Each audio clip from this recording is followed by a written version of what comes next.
Okay, so Robbie Henshaw was today on hand to announce the nominees for the 2021 Zurich Men's Players Player of the Year Award and the 2021 Zurich Women's Players Player of the Year Award. So, celebrating the achievements of Irish rugby players both on and off the field, the Zurich Irish Rugby Players Awards will take place later in the year with nominees in further categories to be announced in the coming weeks. Delighted to say that Robbie Henshaw is with us now. Robbie, how are you keeping? I'm good, thanks. Thanks a million for having me. Thanks a million for coming on. I presume this is one last round of chatting to people, keeping your head in the game here before flying out and before fully immersing yourself in the Lion Zone. Yeah, absolutely. It's been a hectic kind of week, just getting our bits together and just knowing what to pack, what not to pack, and just it's going to be a full on 8 to 9 weeks of a camp. So yeah, looking forward to ripping into it, but we certainly won't be. It'll have its challenges, as we all know. But yeah, it's overall it's hugely positive. Everyone's excited to get going. What didn't you pack in 2017 that you immediately arrived in New Zealand and realised you should have packed? Probably my accordion. I probably should have done that. Yeah. I got strict instructions from their bagman Rala to bring it this time. So, yeah, it's that's definitely up near the top of the list to bring. Because it's going to be up to you guys to provide the entertainment for one another. I'd imagine you won't be going out socialising too much. Not that it was done in New Zealand at all. So this is going to be a great opportunity for some of the British players to see what other skills you've got.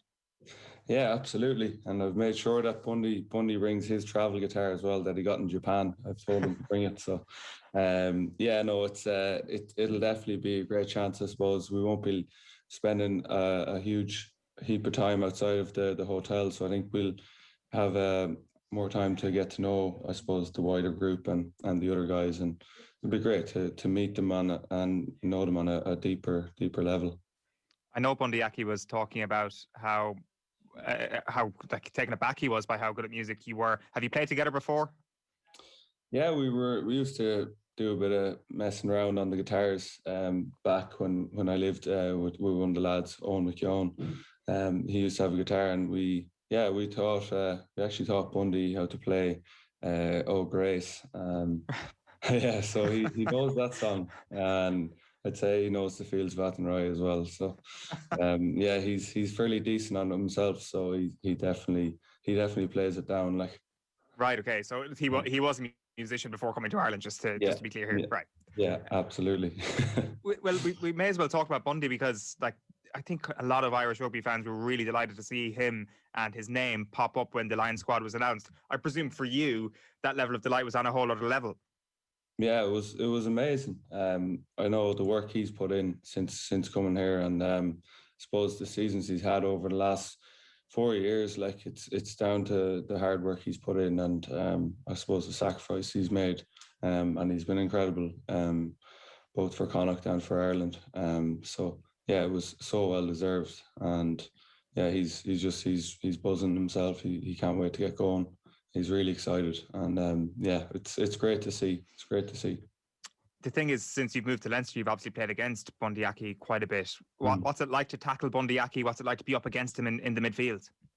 Tell you a funny one, actually. I still haven't played against him. Right, okay. My apologies. Yeah. So I actually don't know what it's like to tackle him. But yeah, it's actually I got a hell of a slagging for it in Leinster, because I still haven't played Connacht. Sorry, yes. Yeah. But I was meant to play them last year, but ended up falling ill that night, and the lads were like, "Oh, very suspect."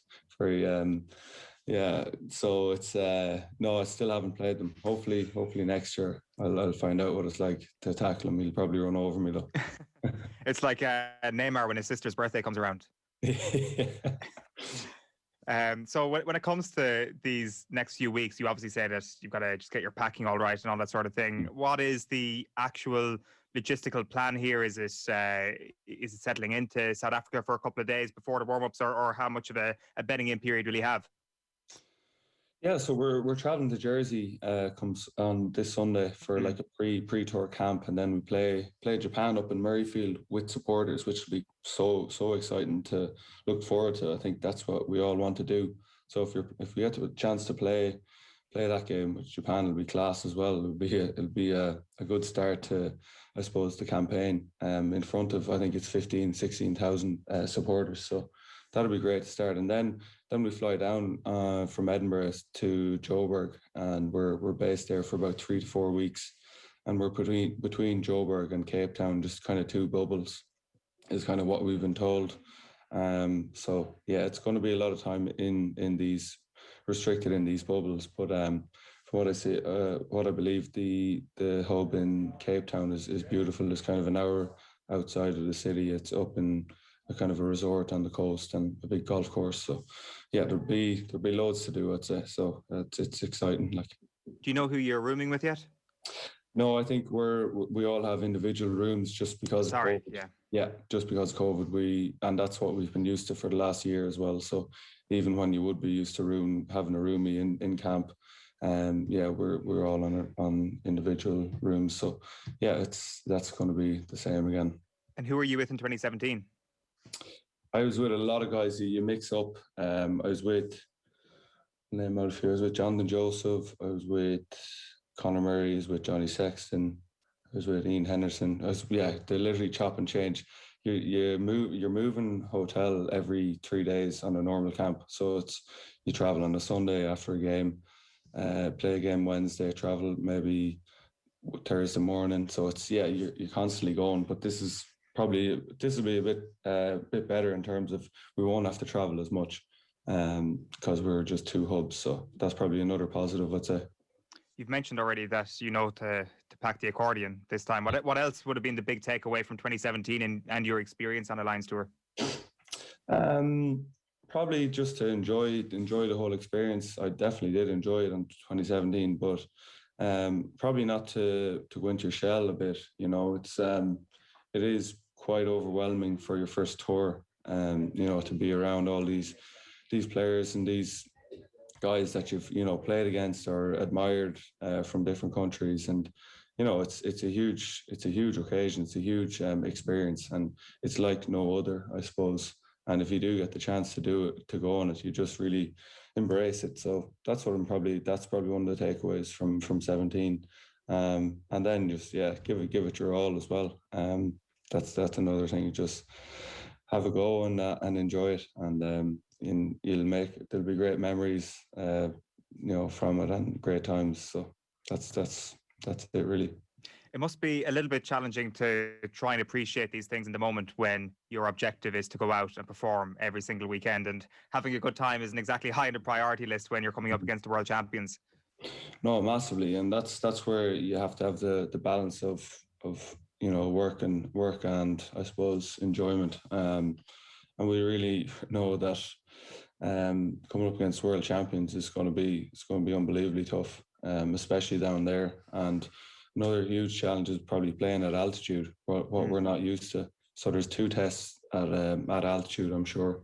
So yeah, that's going to be tricky. I know from some of the schedules we're doing a bit of training next week with altitude masks and stuff. So just to get us used to that. But yeah, it's definitely going to be a tough tour, and we're going to have to, I suppose, have our detail covered and understand, I suppose, the mindset of the Springboks and how they approach games, both, I suppose, tactically, mentally and emotionally. So we're going to have all bases covered. How hands-on is Warren Gatland on an individual level with you during a Lions tour? Yeah, he is quite hands-on. He oversees everything. He's really kind of he's over everything, and I think the coaches under him, they do a lot of individual coaching with players. So I suppose that's how he operates, and he's kind of like the director of everything. So yeah, he's really good. He's a really good coach, and he really gets the best out of his playing group, which is great to be around and great to see. And yeah, looking forward to getting going and getting to know the players and the coaches. It's interesting that when we talk about a Lions tour, you've naturally had to have quite a good season to be in the Lions squad. So what do you put down your form, especially during the Six Nations, to, Robbie? Because yourself and you were in a handful of players that people automatically had in this Lions tour as a result of those Six Nations performances. Yeah, I've been asked this question a few times. I think mainly from my personal point of view, it's probably the run of games I've got, the bit of consistency, and not being, I suppose, hampered with niggly injuries that have just kind of stalled my season, and kind of stopped me kind of when I'm getting going. So I think that I've got that run of games, that run of consistency. Kind of like the more you do at something, the better you get at it, and that's kind of how I'm viewing it. And just enjoying my rugby as well. Just I suppose not worrying about outside noise or not worrying about outcomes, and then just focusing on what I can do, and be as positive as I can. So small little tweak in mindset, I suppose, and I think that comes with, I suppose, experience and experience of the last few years of, I suppose, injuries of games and things like that. So I think it's a combination of a bit of everything. What's the main difference from your point of view with regards to the way you can impact a game as a 12 and as a 13? Yeah, I suppose it depends on the style of play you want to play. I think as a 12, you need to be physically able to dominate in the centre. You need to have that, I suppose, that physicality in defence first and foremost, that you're putting in big hits. Secondly, you're I suppose you're helping out your 10 in attack, that you're able to be his eyes and be his ears, and obviously see space for where the space is and communicate to him effectively, and then aggressive in your carry. So if you're getting over the gain line, you always need to do it as a 12. As a 13, I think you need to be able to, defending is huge. You need to be able to control and lead the defence, and I think you're a big thing from playing 13. I think you need to be able to have the balance of being a strike runner, like as a impact and hitting the gain line hard, and the balance of distributing. So you need to have a good balance of that you're able to do both. So yeah, that'll be my view on both of them. But when you get into, I suppose, through the phases, they're quite similar in terms of you chop and change. It's just a number on the back then. Yeah, because it does seem that there's more of an influence now on keeping the ball alive, and I presume in turn that just makes the midfield positions largely interchangeable. So I assume that comes down then to your relationship with Bundee or with Gary Ringrose, and that's the key point, as opposed to whether you've got 12 or 13 on your back. Yeah, absolutely. I think it's as well, you need to have a chat before you go out to play a game, and that you have a plan between the both of you, that you're going to do this well, you're going to move the ball to the wings, get the ball to space, or you're going to, I suppose, take the defence on through the middle, if they're spaced wide, or if they're an aggressive defence.